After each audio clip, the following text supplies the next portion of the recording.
Beberapa pertanyaan. Resepsi pernikahan yang sangat mewah, Nana bertemu beberapa orang asing. Dia tidak mengerti bahasanya, tapi Sebastian dengan baiknya berkata kepada mereka, "Maaf, istriku tidak terlalu paham bicara bahasa Inggris, kalian bisa bicara denganku." Dan beberapa tamu di sana memahami, mereka tidak merendahkan malah sangat menghormati Nana, mengingat bagaimana Sebastian memperlihatkan jelas cintanya. Sepanjang resepsi dan menemui beberapa tamu, tangan Sebastian senantiasa melingkar di pinggang istrinya. "Apa kau ingin istirahat sebentar?" tanya Sebastian. Nana yang memang merasa lelah itu mengangguk, membuat Sebastian membawanya ke ruangan tertutup, di mana mereka juga akan berganti kostum. Di ruangan itu, Nana menjatuhkan bokongnya di kursi dengan suara lelahnya. "Ini minumlah." "Terima kasih." Nana menerima botol itu, namun saat meminumnya dia merasa sangat pahit, membuatnya menatap Sebastian. "Apa ini, Kang Mas?" "Itu adalah jamu agar kau tidak lelah, sayang." Nana terdiam, dia agak asing mendengar nama panggilan itu, tapi dia mencoba terbiasa. "Adakah air mineral, Kang Mas?" "Ingin air mineral?" tanya Sebastian, dia menyerahkan botol yang lain. Dan saat Nana sedang minum, Marilyn masuk, membuat Sebastian memberi isyarat kalau mereka berdua meminta ruang. "Sayang?" "Iya," jawab Nana dengan suara yang agak berat. Dia berdiam karena telinganya masih merasa asing menangkap kata itu. "Jangan panggil aku Kang Mas." Lalu, "Tapi Kang Mas lebih tua dariku." "Aku tahu, hanya saja kata Kang Mas seperti rempugan." "Sudah Akang, Mas pula. Jadi panggil Mas saja ya." Nana berpikir sebentar sebelum akhirnya mengangguk. Melihatnya seperti itu membuat Sebastian gemas, dia mencubit ujung hidung istrinya. "Kamu gemes banget sih. Kapan Mas akan memberitahuku?" "Tentang apa?" "Penyakit Mas." Sebastian tertawa, mungkin ini saatnya dia memberitahu semuanya. "Baiklah, sebenarnya aku tidak sakit." "Tidak sakit?" tanya Nana dengan alis yang terangkat. "Tidak, aku hanya ingin punya banyak anak." "Baiklah." "Baik?"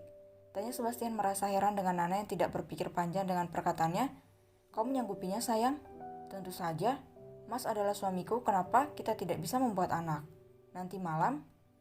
Sebenarnya Nana agak gugup membicarakan ini, dia juga sedikit takut, tapi demi pria yang telah menolong keluarganya, Nana mengangguk. "Asik," ucap Sebastian kemudian melayangkan kecupan di bibir sang istri. "Cup."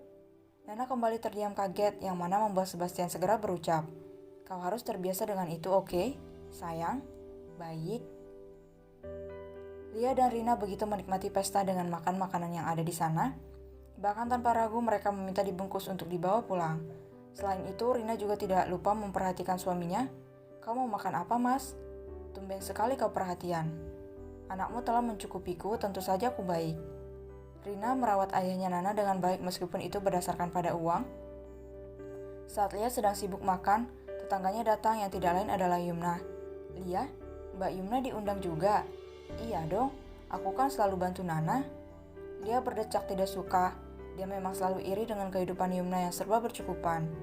"Jangan iri sama adikmu, Lia." "Gak iri, Mbak. Lagian udah punya pacar.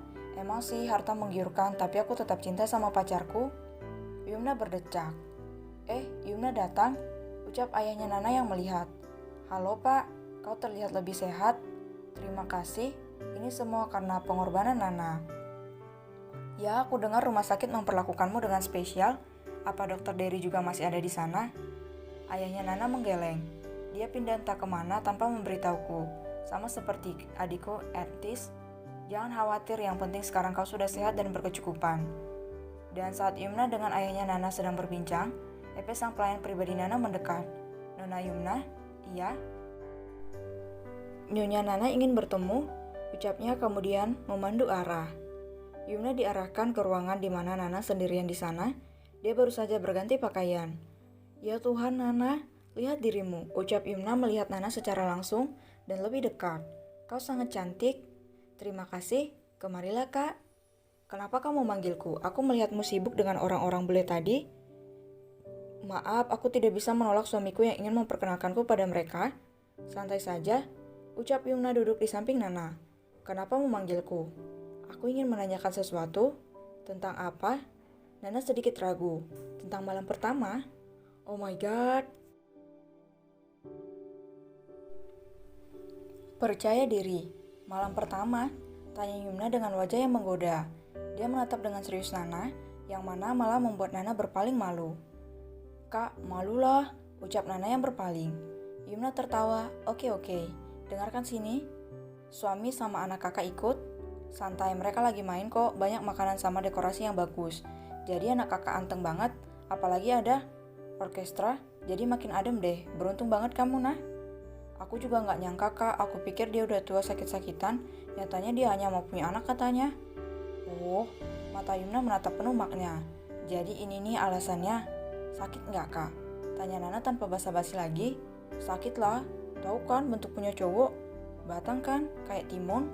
Sontak saja itu membuat Yumna tertawa. Nana memiliki perpaduan antara polos, tidak basa-basi dan barbar di saat bersamaan. Kak, sakit nggak? Ikutin aja alurnya, apalagi suami kamu bule, dia pasti punya pengalaman. Gitu ya? Raut wajah Nana yang biasa saja membuat Yumna kembali bertanya, kamu gak keberatan, nah? Keberatan gimana? Kalau suami kamu sebelumnya pernah tidur sama wanita lain? Kalau waktunya sebelum menikah sih aku gak masalah ya kak. Kalau posisinya udah nikah, ya aku bakalan kurung dia di kamar mandi. Senggol bacok. Mana bolehlah main wanita kalau habis nikah. Dia kan bilang mau punya anak sama aku. Ucap Nana berapi-api, dia selalu sensitif jika membicarakan tentang perselingkuhan dan sebagainya. Nana menarik napas dalam kemudian kembali bertanya, sakit nggak? Gimana pelumasnya aja? Pelumas? Ya iya suami kamu. Ya udah sih, lihat nanti aja, ikutin permainannya. Bukan permainan kak Yumna, aku mau buat anak. Yumna kembali tertawa. Iya kan, maksudnya nanti kalian ciuman dulu, bibir. Iya terus nanti tinggal merem aja, ikutin apa instruksi suami. Merem? Iya, jangan merem melek tapi. Buat mereka tidak mencariku, ucap Sebastian pada Hans. Baik tuan, kau bekerja dengan baik, pastikan lagi Lucille tidak menggangguku. Aku akan membawa Nana ke kamar untuk beristirahat. Baik tuan, tapi bagaimana dengan Tuan Luke dan David? Mereka ingin bertemu. Halau saja, tidak boleh ada yang menggangguku. Resepsi pernikahan sudah berakhir, Nana dan Sebastian meninggalkan tempat lebih dulu, bahkan Sebastian sengaja tidak menemui kedua sahabatnya karena tidak ingin diganggu. Nana mengkhawatirkan ayahnya. Sepanjang tangannya digenggam oleh Sebastian menuju kamar hotel, hanya ayahnya yang dia khawatirkan. Dan lamunannya membuat Sebastian berpikir kalau istrinya ketakutan dan khawatir tentang malam pertama mereka. Maka dari itu ketika mereka memasuki kamar tempat akan melangsungkan malam pertama, Nana baru sadar kalau dirinya berada di kamar yang pernah dia tempati sebelumnya. Kenapa kamarku berubah, Mas? Tidak ada yang berubah sayang, hanya didekorasi dengan mawar putih saja. Oh benarkah? Sebastian mengangguk, dia mendudukkan istrinya di pinggir ranjang sementara dirinya berjongkok di depan sang istri. Jangan khawatir, aku akan melakukannya dengan pelan-pelan sayang. Maksudnya, jangan ketakutan seperti itu.